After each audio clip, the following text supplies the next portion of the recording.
मैया सुतल बाड़ी नींद में जगाई कैसे। मैया सुतल बाड़ी नींद में जगाई कैसे।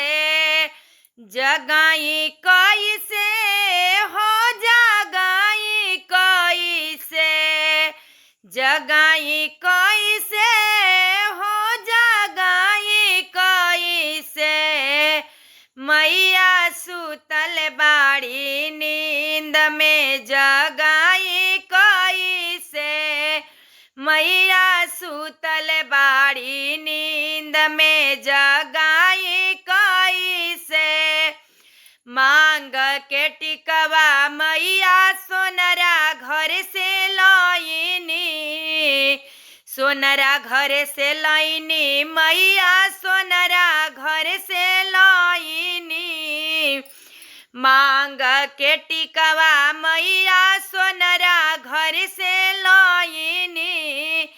बिना रे आदेश के पेन्हाई कैसे। बिना रे आदेश के पेन्हाई कैसे। मैया सुतल बाड़ी नींद में जगाई कैसे। मैया सुतल बाड़ी नींद में जगाई कैसे। ललका सिंदूरवा मैया पैसरिया घर से लईनी। पैसरिया घर से लईनी मैया पैसरिया घर से लईनी। ललका सिंदूरवा मैया पैसरिया घर से लईनी। बिना रे आदेश के लगाई कैसे। त मैया सुतल बाड़ी नींद में जगाई कैसे। मैया सुतल बाड़ी नींद में जगाई कैसे।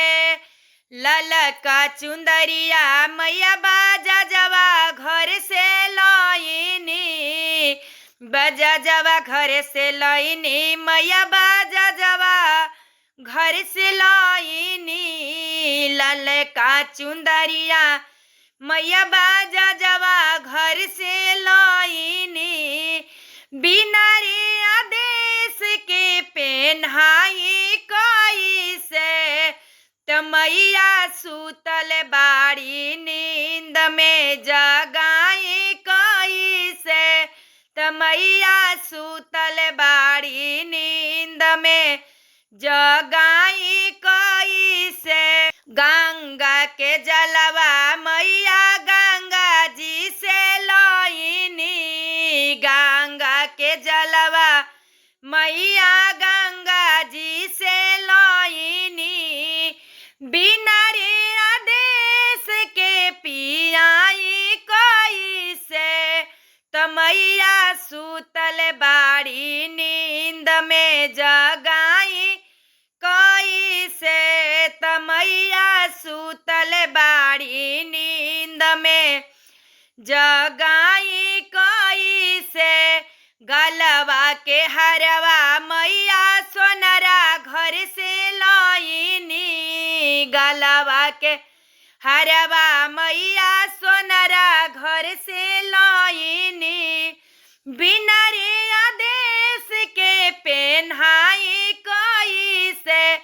त मैया सुतल बाड़ी नींद में जगाई कैसे।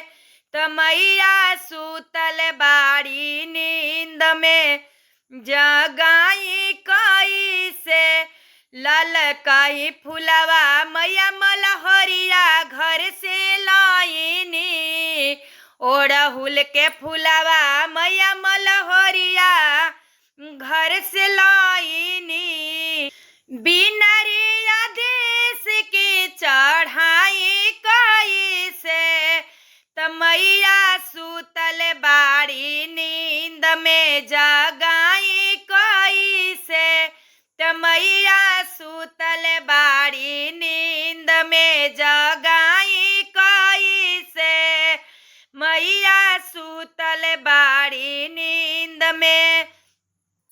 घटवा के चूड़िया मैया चूड़ी हारवा घर से लाइनी।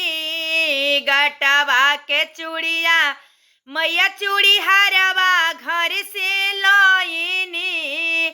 बिना रे आदेश के पेन्हाई कैसे मैया सुतल बाड़ी नींद में जगाई कैसे मैया सुतल बाड़ी नींद में जगाई कैसे। खोवावा परफिया मैया यहिरा घर से लाइनी। पेड़ावा बरफिया मैया यहिरा घर से लाइनी। बिना रे आदेश के खियाई कैसे त मैया सुतल बाड़ी नींद में जगाई कैसे त मैया सुतल बाड़ी नींद में जगाई कैसे। जगाई कैसे हो जगाई कैसे मैया सुतल बाड़ी